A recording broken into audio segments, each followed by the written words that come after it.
Sebutkan penguasa terhebat dalam peradaban sejarah dunia. Genghis Khan, dia adalah penguasa kekaisaran Mongol.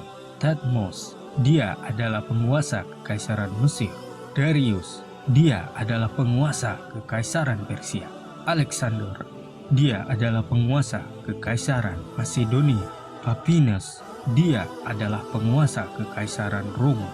Julius, dia adalah penguasa kekaisaran Republik Roma. Shang, dia adalah penguasa kekaisaran Cina. Rurik, dia adalah penguasa kekaisaran Rusia.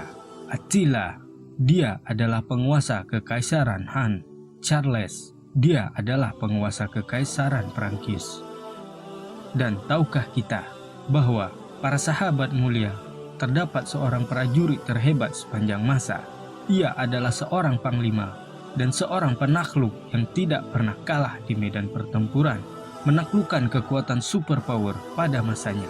Seorang sahabat mulia yang dijuluki Saifullah atau Sang Pedang Allah yang terhunus, sebuah nama yang menggetarkan singgasana Persia dan Roma. Sahabat radhiyallahu anhu itu bernama Khalid bin Walid.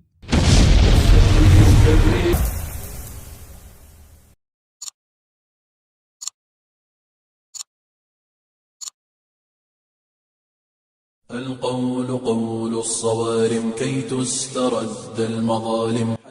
Beliau radhiyallahu anhu bernama Khalid bin Walid bin Mughirah bin Abdullah bin Umair bin Makhzum.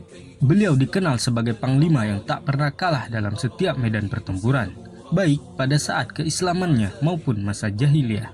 Beliau juga dikenal sebagai perangai yang perkasa, yang diiringi dengan ide-ide yang cemerlang. Ayah beliau bernama Al-Walid bin Mughirah dan bergelar Abdu Syam, seorang pemuka suku Quraisy dan juga sebagai hakim, dan dikenal sebagai seorang yang memiliki kekayaan. Al-Walid dikenal sangat faham terhadap ilmu-ilmu syair. Al-Walid dikenal juga sebagai orang yang pertama melepaskan sandal saat memasuki Ka'bah. Al-Walid juga dikenal sebagai orang pertama yang mengharamkan khamar, memotong tangan bagi pelaku pencurian, dan menghapus sumpah. Dan di antara dasar-dasar ini terus dijalankan pada masa Islam. Al-Walid bin Mughirah juga orang pertama yang berani merenovasi Ka'bah saat Ka'bah runtuh karena beban kiswah yang semakin banyak. Namun, segala prestasinya tidak menghantarkannya kepada Islam, padahal segala bukti pernah diperlihatkan kepadanya, seperti firman Allah Subhanahu wa Ta'ala, "Biarkanlah aku bertindak terhadap orang yang aku telah menciptakannya sendirian." Al-Quran Surat Al-Mudaththir ayat 11. Ibnu Abbas radhiyallahu anhu berkata, Allah Ta'ala menurunkan sebanyak 104 ayat berkenaan dengan Al-Walid bin Mughirah. Dalam ayat lain Allah Subhanahu wa Ta'ala berfirman, "Aku akan memasukkannya ke dalam neraka Saqar." Al-Quran Surat Al-Mudaththir ayat 26. Sedangkan sang ibu bernama Asma atau dikenal dengan Lubabah kecil, anak dari Al-Harits bin Harb Al-Hilailah. Ibu beliau juga adalah saudari dari Ummul Mukminin Maimunah binti Al-Harits atau istri Nabi Shallallahu Alaihi Wasallam.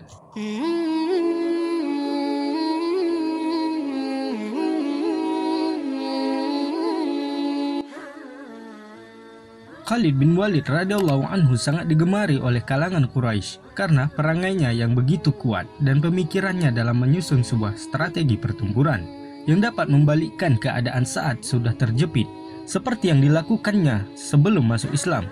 Tepatnya saat perang Uhud, Khalid bin Walid radhiyallahu anhu melesat bagaikan badai dan dapat menerobos titik penting kaum muslimin, yakni saat para pemanah Rasulullah Shallallahu Alaihi Wasallam melanggar perintah agar tetap terjaga di barisan para pemanah. Padahal saat itu Quraisy sudah bercerai-berai, namun bersatu kembali dan berhasil mematahkan serangan muslimin yang membuat banyak para syuhada, seperti sang singa Allah Hamzah radhiyallahu anhu. Tidak hanya itu, Rasulullah Shallallahu Alaihi Wasallam sampai terluka. Meskipun demikian, Allah memenangkan pasukan muslimin, di mana saat masing-masing pasukan sudah meninggalkan peperangan, Allah memerintahkan 300 orang yang ikut perang Uhud untuk mengejar Quraisy tanpa ada orang baru. Hal ini membuat Quraisy khawatir dan memutuskan untuk kembali ke Mekah. Meski dihormati dan menjadi anak emas di kalangan Quraisy, nikmat pengetahuan yang Allah berikan membuat Khalid berpikir akan agama Islam, di mana orang-orang yang memeluknya tidak pernah gentar dalam mempertahankan agamanya dan selalu memperlihatkan suri tauladan yang baik. Segala yang ia lihat itu selalu menjadi hasrat yang menggelora untuk lebih mengenal agama tauhid ini. Apalagi semenjak saudaranya Al-Walid yang sudah memeluk Islam dan mengabarkan kepada Khalid bahwa Rasulullah SAW selalu menanyakan kabar tentang dirinya. Tepatnya saat Rasulullah SAW masuk ke kota Mekah dalam rangkaian umrah qadha, Al-Walid radhiyallahu anhu ikut bersama dengan sahabat lainnya. Al-Walid mencari-cari Khalid, saudaranya, namun tidak berjumpa. Al-Walid pun meninggalkan sepucuk surat yang berisi, Bismillahirrahmanirrahim, amma ba'an. Sesungguhnya, aku tak menemukan sesuatu yang lebih mengherankan daripada jauhnya pikiranmu dari Islam. Engkau seorang yang cerdas, tak seorang pun yang tidak mengenal agama seperti Islam. Aku pernah ditanya suatu kali oleh Rasulullah SAW tentang dirimu. Beliau bertanya, mana Khalid? Aku menjawab, semoga Allah memberinya hidayah. Beliau bersabda lagi, orang seperti Khalid tidak mengenal Islam. Andaikan ia gunakan kehebatan dan ketangguhannya yang selama ini ia gunakan untuk yang lain bersama kaum muslimin, tentu akan lebih baik baginya. Bergegaslah wahai saudaraku untuk menjemput peluang-peluang kebaikan yang sempat luput darimu.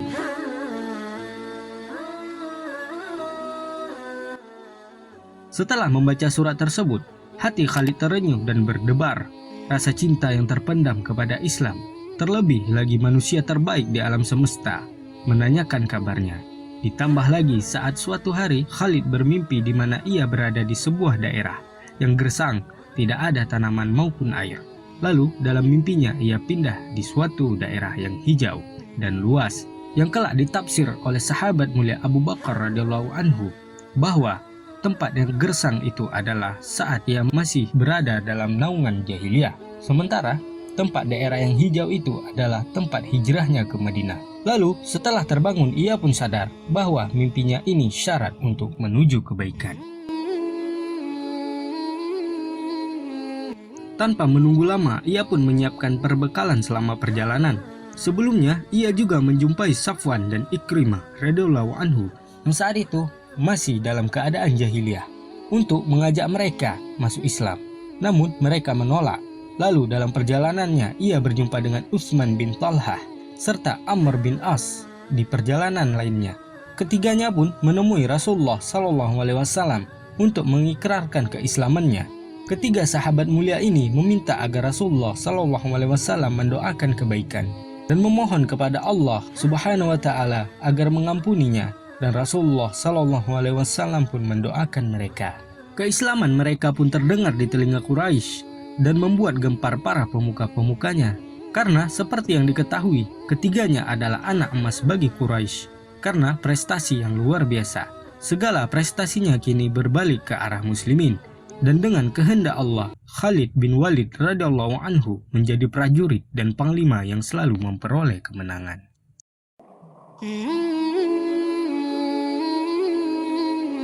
Di masa keislamannya, Khalid banyak mengikuti pertempuran. Bisa dikatakan perjuangannya ditempuh di medan pertempuran demi tegaknya panji kebenaran. Khalid juga menghancurkan patung Uzza saat peristiwa Fathul Mekah, di mana saat ia menghancurkannya, keluarlah sesosok jin wanita yang kedua tangannya menyirami pasir ke arah kepala dan wajahnya. Segera Khalid mengayunkan pedangnya hingga wanita itu binasa. Saat beliau melapor ke Rasulullah SAW, beliau bersabda, itulah Uzza dan ia tidak akan pernah disembah lagi selama-lamanya. Dan inilah bukti, wahai saudaraku, bahwa setan itu lemah. Dan jauhkanlah argumen kalian tentang hantu-hantuan yang kalian sorot dengan kamera, seakan-akan kalian mengerti hakikat yang gaib, karena perbuatan itu sangat buruk bagi para penonton, terlebih kaum muslimin. Selain itu, banyak lagi peranan Khalid dalam melakukan segala pertempuran, seperti yang kita kenal dalam pertempuran Yamamah, Hunain, Mu'tah, Yarmuk, dan lainnya. Bagaikan elang saat di ketinggian bukit untuk mengawasi musuh, dan seperti halilintar saat menyerbu, serta bagaikan singa buas saat berhadapan dengan lawan. Inilah gambaran yang terlintas di benak Romawi dan Persia kala itu. Hal itu dirasakan kedua negara superpower tersebut saat berhadapan dengan kaum muslimin di medan pertempuran. Meski jumlah mereka jauh lebih besar, namun kekalahan tak dapat mereka hindari. Tidaklah semua itu melainkan karena kehendak Allah dalam melindungi agama ini.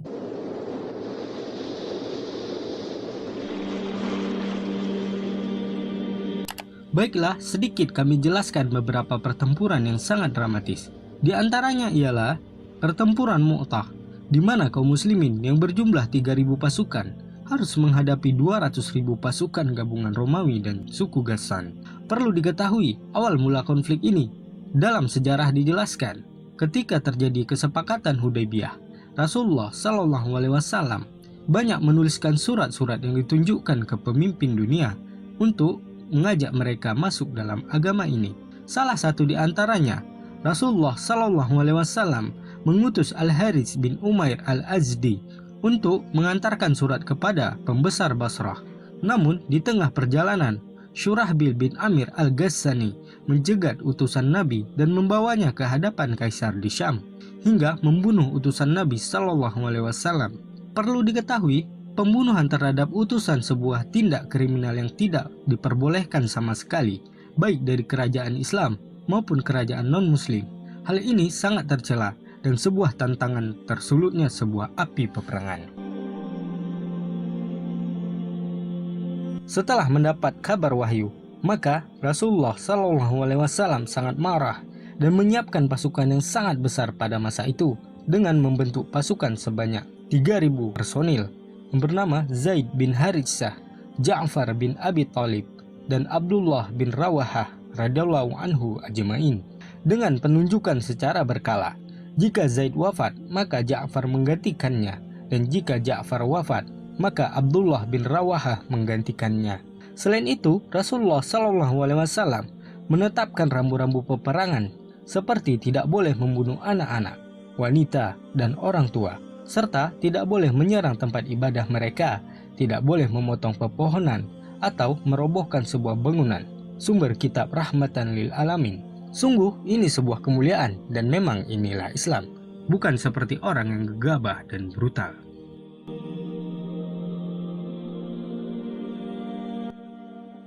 Dan di antara 3.000 pasukan tersebut, Khalid bin Walid ikut serta dan menjadi awal mulanya dalam berjihad di jalan Allah. Maka berangkatlah pasukan muslimin dengan penuh ketakwaan dan mental yang berapi-api. Di sisi lain, pasukan Ghassan yang berjumlah 100.000 pasukan telah siap untuk melumat kekuatan muslimin. Tidak hanya itu, pasukan Ghassan juga mendapat bantuan tambahan dari sekutunya, yakni Romawi sebesar 100.000 personil yang diutus Heraklius. Padahal Heraklius mengetahui kerasulan Nabi SAW, namun keduniaan mengalahkan imannya. Maka bersatulah kekuatan sebesar 200.000 pasukan yang bergerak dan siap untuk berhadapan dengan muslimin. Mendengar banyaknya pasukan lawan, kaum muslimin menetap di Ma'an selama 2 hari dan mengusulkan untuk meminta bantuan kepada Rasulullah SAW. Di tengah kebingungan tersebut, maka Abdullah bin Rawahah radhiyallahu anhu tampil untuk membangkitkan semangat perjuangan kaum muslimin. Beliau bersyair, "Wahai kaum muslimin, apa yang kalian takutkan adalah suatu yang kalian cari selama ini, yakni syahid di jalan Allah. Kita memerangi mereka bukan karena jumlah maupun kekuatan kita, akan tetapi kita memerangi mereka karena agama Islam yang dengannya Allah memuliakan kita. Berangkatlah, yang ada hanyalah satu dari 2 kebaikan, kemenangan atau syahid di jalan Allah."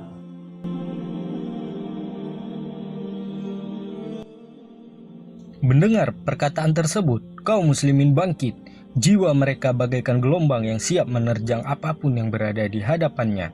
Maka bergeraklah pasukan muslimin dengan tekad membara dan iman yang kokoh. Hingga bertemulah kedua pasukan yang tak sebanding ini di kawasan Yordania atau di Mu'tah yang terjadi pada 8 Hijriah atau 629 Masehi. Dengan penuh percaya diri, kedua pasukan itu pun bertemu dan pertempuran pun dimulai. Tidak mengenal jumlah dan rasa takut, kaum muslimin maju bagaikan halilintar yang menyambar. Zaid bin Haritsah radhiyallahu anhu terus maju ke dalam dan menumbangkan lawannya satu demi satu. Dengan membawa panji Rasulullah, tentulah ia menjadi target lawannya. Maka beliau pun terkepung dan syahid saat sebuah tombak terlontar dan mengenai tubuh mulia. Dengan segera Ja'far bin Abi Thalib menyambar tonggak panji Rasulullah sebelum jatuh ke tanah. Dengan gagah perkasa, beliau terus mengayunkan pedangnya, menangkis segala serangan, hingga terkepung. Musuh berhasil menebas lengannya, tapi semangat juang belum usai.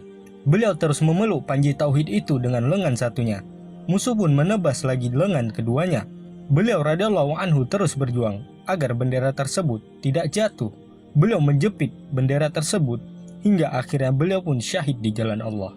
Melihat hal tersebut, Abdullah bin Rawahah maju ke medan laga dengan keadaan ragu-ragu sambil menggenggam bendera di tangannya. Beliau pun bersyair demi memecahkan keraguannya. Aku bersumpah wahai jiwa, turunlah dengan cara terpaksa atau taat. Biarkan manusia berteriak dan menghina, sedang aku tidak melihatmu enggan masuk surga. Abdullah bin Rawahah mulai maju menyerang dengan tekad baja. Seperti biasa, dalam suatu peperangan yang menjadi target utama ialah sang pemegang panji, maka Abdullah bin Rawahah pun terkepung dan syahid. Melihat ketiga panglima terbaik gugur, pasukan muslimin pun bercerai-berai. Abu Rafi menjelaskan sebuah kekalahan yang belum pernah terjadi, di mana banyak pasukan berlarian tanpa arah. Hal paling dramatis pun terjadi. Salah seorang sahabat mulia bernama Thabit bin Arqam radhiyallahu anhu melesat dan berjuang untuk mengambil bendera yang sudah terjatuh. Seraya berkata, "Wahai muslimin, angkatlah bendera ini." Namun tidak ada yang mampu. Dan dengan inisiatif dan penuh pertimbangan, demi bersatunya kembali kekuatan yang bercerai-berai, maka beliau pun melihat seseorang yang diyakini pantas menerima dan membalik keadaan tersebut. Terlintaslah pandangan kepada seorang sahabat mulia, dan beliau pun menyerahkannya kepada Khalid bin Walid radhiyallahu anhu.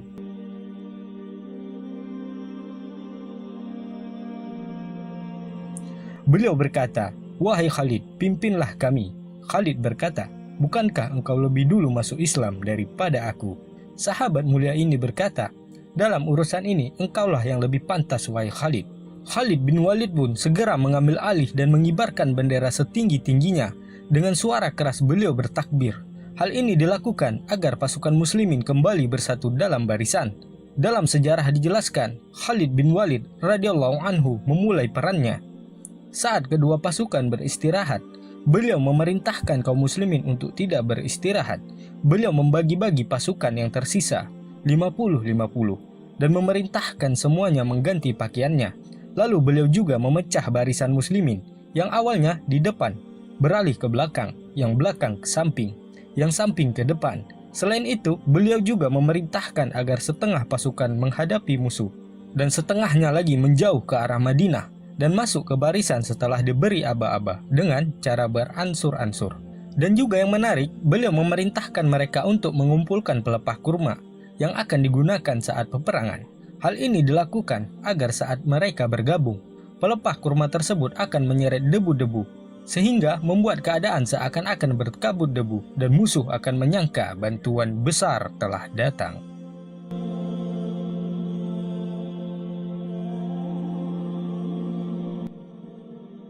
Perlu diketahui, Rasulullah Shallallahu Alaihi Wasallam saat itu menceritakan apa yang terjadi sedetail-detailnya, karena Allah mengabarkannya lewat wahyu.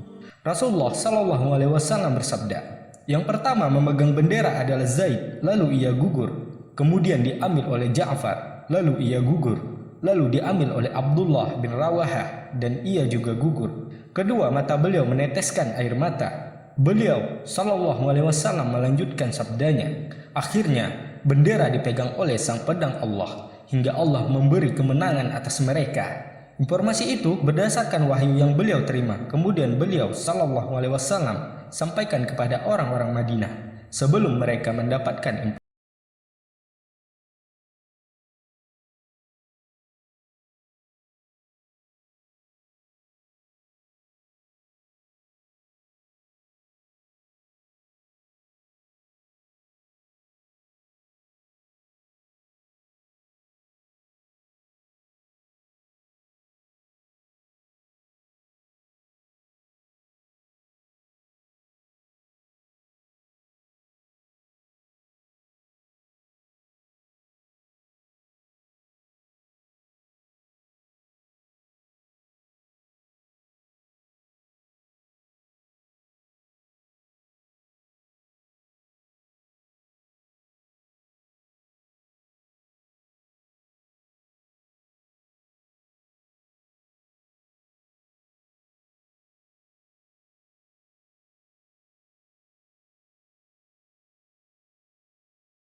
Tercatat dalam sejarah, akibat dari pertempuran ini, Allah mengungkap sebuah keajaiban.